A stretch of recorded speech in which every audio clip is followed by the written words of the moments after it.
대표적인 것 가운데 하나가 우리는 육체를 가지고 있지만 하나님은 영이시라고 하는 점에 차이점이 있습니다.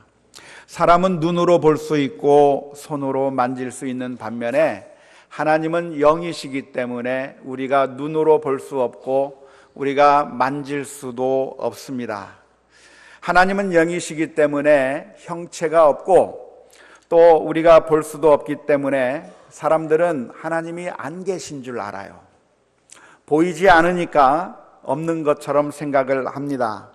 우리가 실제로 눈으로 볼 수만 있고 만질 수만 있다고 한다면, 경험할 수 있다고 하면 하나님을 믿는 것이 쉬울 것인데 하나님께서 영이시기 때문에 전혀 그렇게 할 수가 없는 겁니다. 하지만 하나님께서는 영이시지만 하나님 당신을 우리들에게 드러내 주신 적이 많이 있습니다.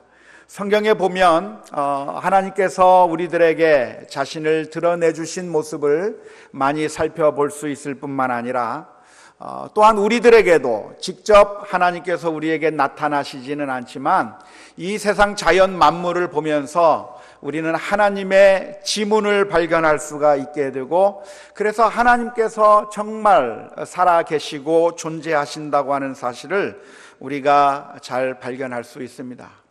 우리는 일상이 되어버리면 그건 아무렇지도 않은 것처럼 생각할 때가 있지만 사실 이 세상 자연 만물은 기적입니다. 우리가 이곳에서 살고 숨쉬고 있고 살아가는 그 모든 것 자체가 그냥 우연히 그냥 어쩌다 보니까 이렇게 존재하는 것이 아니라 사실은 기적이라고 보아야 합니다. 하나님께서는 우리들에게 이렇게 이 자연 만물을 통해서 하나님을 드러내 주시기도 했지만 성경에 보면 여러 가지 현상을 통해서 하나님을 나타내 보이셨습니다. 아브라함에게는 나타나셔서 내가 내게 지시하는 땅으로 가라고 말씀해 주셨고, 선지자들에게는 환상 가운데 나타나셔서 계시해 주셨을 뿐만 아니라 야곱은 한 사람과 싸웠었는데 그 씨름을 겨루었는데 사실은 하나님과 더불어 싸운 것을 알 수가 있겠고요.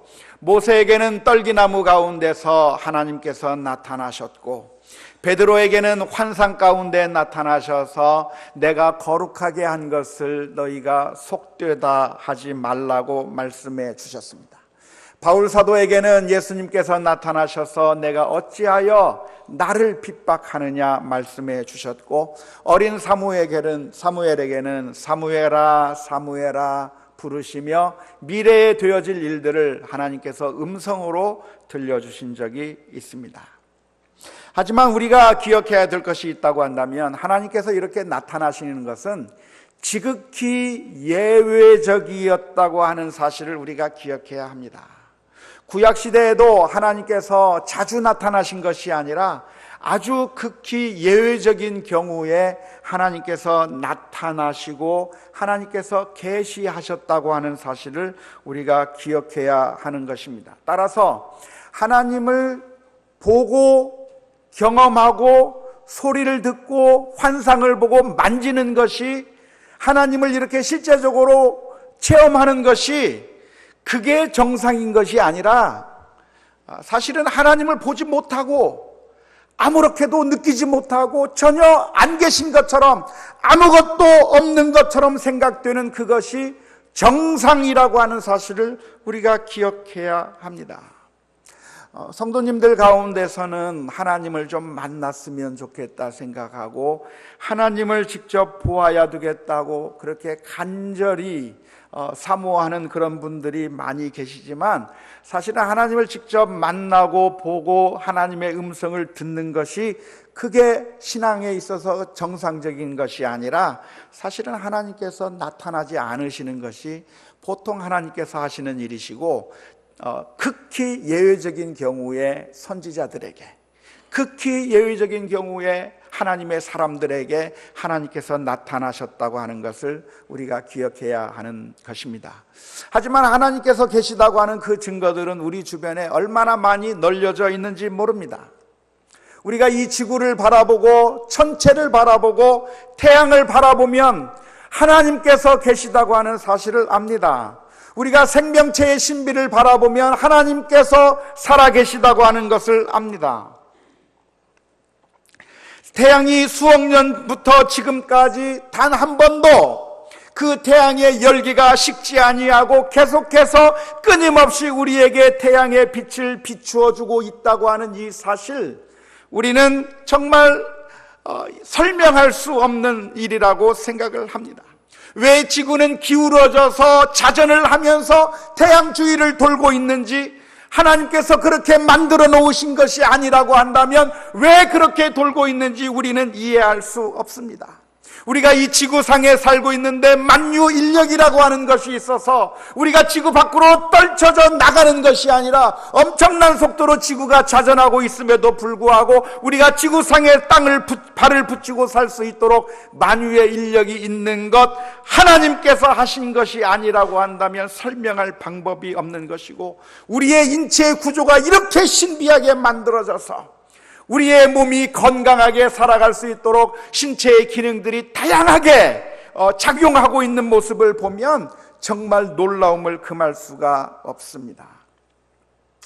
난자와 정자가 만나서 생명체가 탄생하는 것, 지구에 적당한 공기가 있어서 마실 수 있고 그 공기에 의해서 우리가 숨을 쉴 수 있는데 조금이라도 더 질소가 많아버린다거나 산소가 조금 더 부족한다고 하면 큰 문제가 될 텐데, 아주 적당하게 만들어져 있는 그 이유를 우리는 하나님의 그 존재를 설명하지 않고는 우리가 쉽게 이해할 수 없을 것입니다. 예수님께서는 제자 도마를 향해서 이렇게 말씀해 주셨습니다. 예수님의 부활을 믿지 못하던 그 도마를 향해서 해주신 말씀이 무엇입니까? 요한복음 20장 29절의 말씀에 예수께서 이르시되 너는 나를 본고로 믿느냐? 보지 못하고 믿는 자들은 복되도다 하시니라 하셨습니다. 우리가 하나님을 보지 못하고 믿는 것은 그 믿음이 연약하다고 하는 것을 의미하는 것이 아니라 사실 복된 믿음입니다. 믿음은 보지 않아도 믿을 수 있어야만 하는 것이고, 우리는 하나님이 영이시기 때문에 그 하나님을 볼 수 없음에도 불구하고 믿고 의지하며 살아가는 것이 당연합니다. 히브리서 11장 1절에서부터 3절 말씀에 이렇게 기록합니다. 믿음은 바라는 것들의 실상이요 보지 못하는 것들의 증거니 선진들이 이로써 증거를 얻었느니라. 믿음으로 모든 세계가 하나님의 말씀으로 지어진 줄을 우리가 아나니 보이는 것은 나타난 것으로 말미암아 된 것이 아니니라. 보이는 것은 저절로 생겨난 것이 아니라 하나님께서 창조하셨다고 하는 것을 우리가 믿음으로 받아들이게 된다고 하는 겁니다. 하나님을 보고서 믿는 믿음은 대단한 것이 아니라 보지 않고 믿는 믿음이 복된 믿음이요 대단한 믿음이라고 말할 수 있습니다. 종종 사람들 중에는 하나님을 봤다고 말하는 사람이 있습니다. 기도하는 가운데 혹은 금식하는 가운데 또는 여러 가지 경험들을 통해서 하나님을 직접 만나게 됐고 하나님의 음성을 직접 들었고 천사들을 만났다고 하는 그런 말을 하는 사람들이 종종 있습니다. 하나님께서 신약시대를 사는 우리들에게도 나타나실 수 있는가? 하나님께서 지금 이 시간에도 오늘날에도 우리들에게 그 옛날 구약 성경에서 기록하고 있는 것처럼, 그리고 신약 성경에서도 기록하고 있는 것처럼 하나님께서 우리들에게 나타나셔서 말씀하시고 확신을 심어주고 하나님의 모습을 우리들에게 보여줄 수 있겠는가? 라고 하는 질문을 던질 때 우리는 원칙적으로 그럴 수 있다고 믿습니다. 하나님은 전능하신 하나님이시기 때문에, 영이시기 때문에, 그래서 우리들에게 나타나실 수 없는 것이 아니라 하나님께서 기뻐하신다고 한다면 우리들에게 여러 가지 증거로 자신의 모습을 드러내실 수 있습니다. 그 옛날 모세에게 나타나셨던 것처럼, 말씀을 들려주셨던 것처럼 우리를 향해서 말씀해 주실 수 있을 것이라고 우리는 원론적으로, 원칙적으로 충분히 믿을 수 있습니다. 하지만 우리가 성경을 가만히 읽어보면 하나님께서는 그럴 필요를 별로 느끼시지 않으시는 것 같습니다. 예수님께서 해주신 부자와 나사로의 비유를 보면 부자가 아브라함에게 간구를 합니다. 내가 지금 이 지옥에 들어와서 사는 것이 너무나도 괴롭고, 내가 이 세상에서 잘못 살고 그래서 이 지옥에 오게 됐는데, 내가 있는 이곳에 우리 형제들이 5명이나 있는데 우리 형제들이 이곳에 들어오는 것이 너무나도 걱정이 되니까 그 형제들을 위해서라도 나사로를 살려서 좀 보내주신다고 한다면, 그러면 우리 형제들이 나사로의 이야기를 듣고 이곳에 오지 않을 것이 아닙니까? 아브라함에게 간청하면서 나사로를 제발 다시 살려서 이 세상으로 보내주시면 좋겠다고 그렇게 간청했습니다. 부자의 이 간청은 참으로 거룩한 간청이 아닐까 싶습니다. 사람이 죽는 것을 참아보지 못하고 영원히 멸망하는 것을 참아보지 못하고 이 자기 형제들이 지옥에 오지 않기를 바라는 그 마음은 얼마나 아름다운 마음인지 모르겠습니다. 하지만 그때 그 좋은 요청을 아브라함이 뭐라고 대답했는가? 누가복음 16장 29절 말씀에서 이렇게 대답을 했습니다. 아브라함이 이르되 그들에게 모세와 선지자들이 있으니 그들에게 들을지니라. 모세가 있다는 말입니다. 하나님의 말씀, 모세가 쓴 하나님의 말씀이 있고 선지자들이 쓴 하나님의 말씀이 있는데 그 말씀으로 충분하다는 겁니다. 하나님의 말씀에 귀를 기울이지 아니하면 누가 죽었다 살아나도 믿지 않을 것이고, 어떤 초자연적인 현상이 나타난다고 할지라도 아무것도 믿지 않을 거라고 하는 겁니다. 사람들은 이해되기 때문에 믿는 것이 아니라 먼저 믿어야 이해될 수 있는 것이라고 이야기를 합니다. 그래서 내 마음 가운데 믿지 아니하면 그 어느 것도 이해가 되지 않고 아무것도 믿을 수가 없어요. 하지만 믿음을 가지게 된다고 한다면 이해될 수 있는 것인데, 아브라함은 그를 향해서 말을 합니다.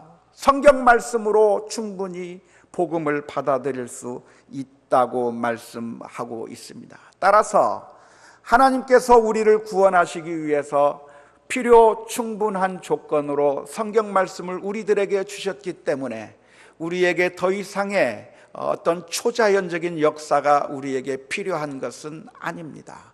물론 초자연적인 역사가 있다고 한다면 더 믿음이 강해질 수 있는 가능성이 있겠고, 그리고 마음이 완악했던 사람들이 변화될 수 있는 가능성이 있지만 하나님께서는 말씀으로 충분하다고 말씀하시는 것 같습니다. 그런데 우리 주변에 하나님을 보았고 하나님의 음성을 들었다고 말하는 사람들이 있습니다. 그런 사람들의 말이 실제로 그들이 주장하는 것처럼 정말로 그러했을 가능성도 있지만, 하지만 우리가 그런 사람들의 말을 무조건 100% 신뢰할 필요는 없을 것입니다. 왜냐하면 이 세상에 거짓 선지자들이 너무나도 많이 나와 있기 때문에 그렇습니다. 성경에 기록하기를 영들을 다 믿지 말고 진짜인지 가짜인지 분별하라. 어떻게 분별하는가? 하나님의 말씀을 하고 있는 것인지, 성경 말씀에 맞는 말씀을 하고 있는지, 아니면 거짓말을 해서 우리를 유혹하고 미혹하고 있는지 그들을 분별하라고 말씀하고 있습니다. 그런데 수많은 사람들이 하나님을 만났다고 말하고 하나님의 음성을 들었다고 말하고 그렇게 이야기를 하는 그런 목회자들이 꽤 있는 것 같습니다. 제가 지금 여기에서 사역을 하는 동안에 제가 한 번도 그렇게 주장한 적이 없다고 하는 것을 아실 겁니다. 저는 말씀을 전하면서 저의 장점과 저의 경험과 그리고 여러분들을 정말 내 편으로 만들 수 있는 정말 눈이 휘둥그러지는 그런 이야기를 하지 않기로 그렇게 다짐했고, 오로지 전할 수 있는 것은 하나님의 말씀만을 전하는 것으로 결심해서 하나님의 말씀만을 전하기로 했습니다. 그리고 만일 자랑할 것이 있다고 한다면 저의 연약함을 자랑하기로 결심했습니다. 왜냐하면 바울 사도가 말하기를 부득불 자랑한다면 나의 연약한 것을 자랑한다고 바울 사도가 이야기했기 때문에 그렇습니다. 그런데 종종 회의가 되기는 해요. 종종 괜히 그랬나 생각이 들기도 해요. 왜냐하면 수많은 사람들이 누구의 목소리에 귀를 기울이는가? 성공의 이야기를 이야기하고 하나님을 만난 기적의 이야기를 이야기하고 이런 일을 하고 저런 일을 해서 엄청난 효과를 봤다고 하는 이야기를 하면 사람들의 귀가 그 말소리에 귀를 기울이는 겁니다. 최근에 어떤 신문 뉴스에 성범죄로 구속된 목사의 과시욕이라고 하는 제목의 글이 하나 실렸습니다.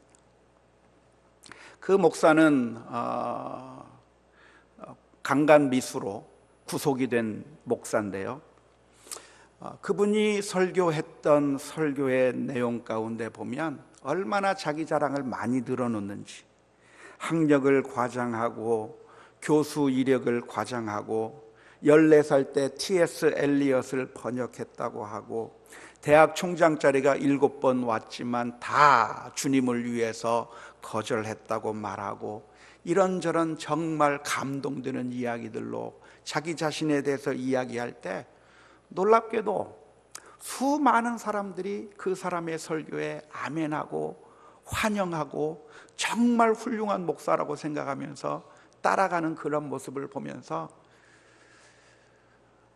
때때로 제 마음에 고민이 생겨요. 자랑을 안 하면 인정하지 않고 무시하고 따라주지 않고 말을 듣지 않고 그런 모습들을 보면서 참 혼란스러워요. 그런데 어떡하겠습니까? 하나님의 말씀은 나의 어떤 특별한 경험과 기적을 이야기하고 하나님을 만났다고 하는 이야기를 해서 현혹시키라고 하는 것이 하나님의 말씀이 아니고, 하나님의 말씀을 제대로 가르치는 것이, 그것이 하나님께서 원하시는 것이기 때문에 그래요. 혹시 우리들 가운데 그런 이야기에 현혹되어 있다고 한다면 조심하셔야 합니다.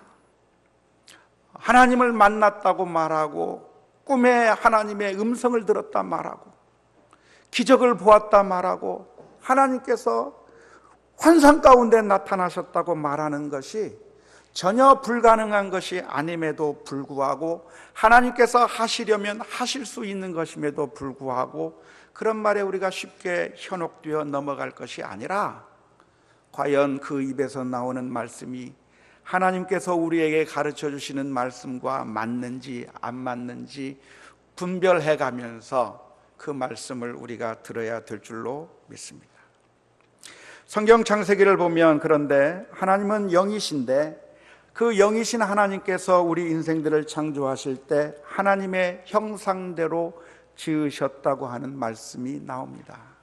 하나님은 육신을 가지고 계시지 않은데 우리를 하나님의 형상대로 지으셨다고 하는 그 말씀의 의미는 무엇입니까? 그것은 하나님도 우리처럼 눈과 코와 입과 귀가 있고 손과 발이 있다고 하는 그런 이야기가 아닙니다.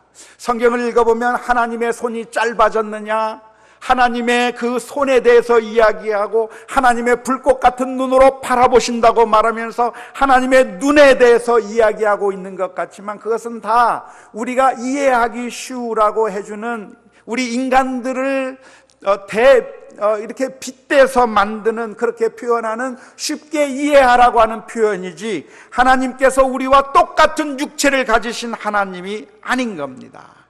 하나님께서 그만큼 우리를 오른손으로 붙드신다고 하는 것은 하나님에게 오른손이 있는 것이 아니라 그만큼 우리를 지키시고 보호하신다고 하는 것을, 강력하게 지켜 보호해 주신다고 하는 것을 의미하기 위해서 그런 상징적인 표현을 사용하는 것이지, 우리가 하나님께서 실제로 우리와 같은 모습을 가지고 계시다고 하는 것은 아닙니다.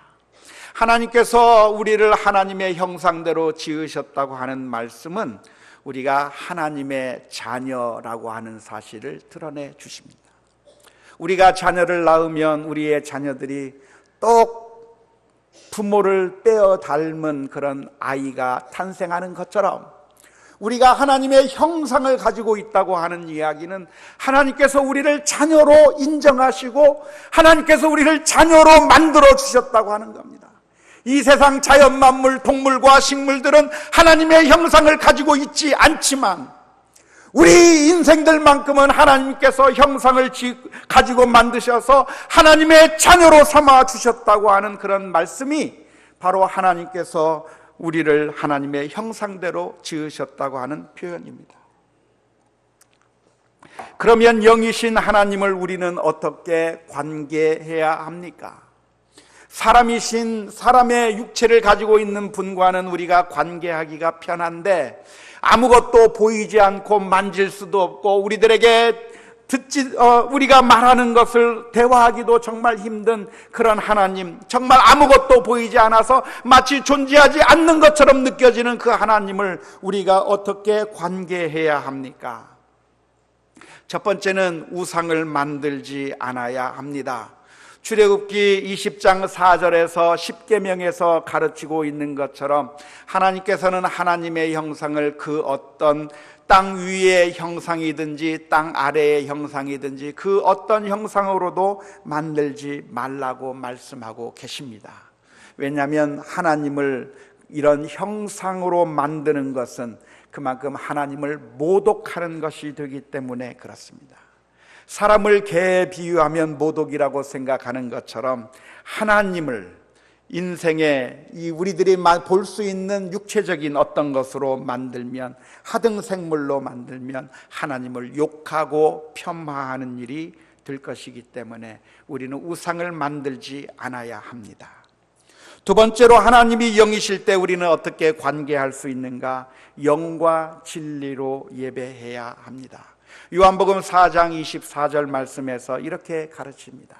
하나님은 영이시니 예배하는 자가 영과 진리로 예배할지니라. 영과 진리로 예배한다는 말이 무슨 말일까요? 어떻게 예배하는 것이 영과 진리로 예배하는 것이 되는 겁니까? 우리가 이렇게 이해하면 좋을 것 같은데요. 눈가림만 하는 것에 반대로 생각하면 어떨까 싶습니다. 회사 사장님이 있습니다. 사장님이 있는데 사장님이 있을 때는 열심히 일을 합니다.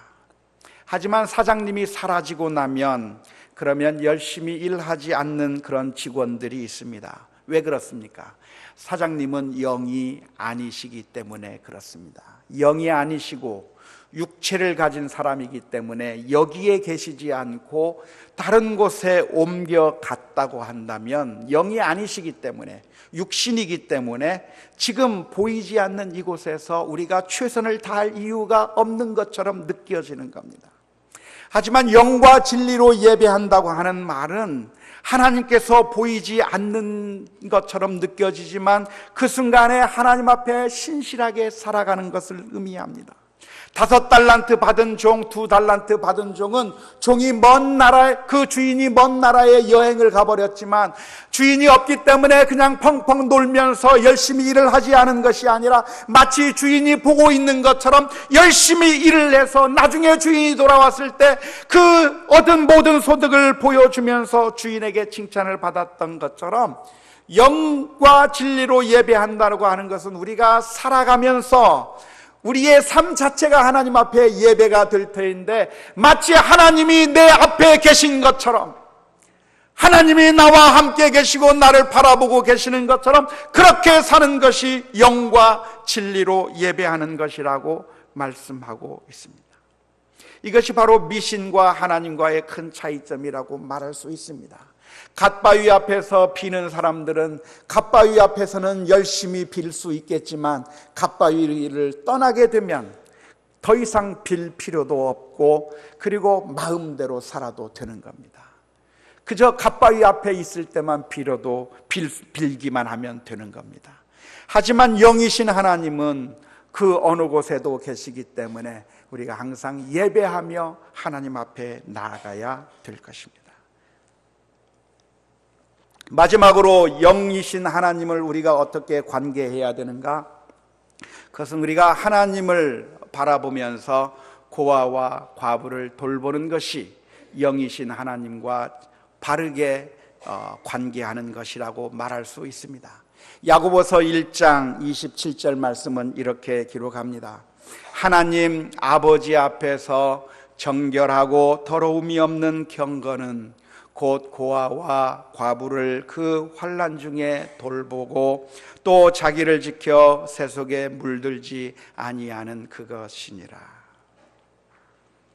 하나님은 보이지 않지만 하나님의 형상을 가진 사람들을 대하면서 하나님을 대하듯이 대하는 것이 맞습니다. 양과 염소의 비유, 마태복음 25장에 나오는 그 비유에서 왕은 여러 사람들을 불러 모아놓고 심판하십니다. 내가 줄일 때, 내가 목마를 때, 내가 나그네 되었을 때, 내가 병들었을 때, 내가 옥에 갇혔을 때 너희가 나를 돌아보지 아니하였다. 칭찬받는 자들을 향해서는 내가 굶주릴 때, 내가 목마를 때, 나그네 되었을 때 너희가 나를 돌아보았다 말씀하고 있습니다. 하나님, 영이신 하나님 앞에 제대로 하는 것은 오늘 우리가 하나님 앞에 나와서 예배하는 것만으로 온전할 수가 없습니다. 우리는 직장으로 돌아가서 그곳에서 있는 연약한 사람들에게도 사랑을 보여주어야 하는 것이고, 가정으로 돌아가서 우리 이웃들을 만나면서 사회적 약자에 대한 긍휼의 마음을 회복하는 것이 우리 성도들이 가져야 될 참된 영이신 하나님을 대하는 태도입니다. 하나님의 형상으로 창조된 사람을 무시하고 욕하고 함부로 대하고 갑질하는 것은 참된 예배, 참된 경건, 하나님, 영이신 하나님에 대하여 제대로 대우하는 것이 아닙니다. 원하기는 우리 남부교회 성도님들 한 분 한 분들이 하나님의 말씀을 기억하면서, 영이신 하나님을 기억하면서 우리가 어디에 있든지 영적으로 하나님 앞에 바로 설 수 있는 우리 모두가 다 될 수 있기를 주님의 이름으로 축원합니다.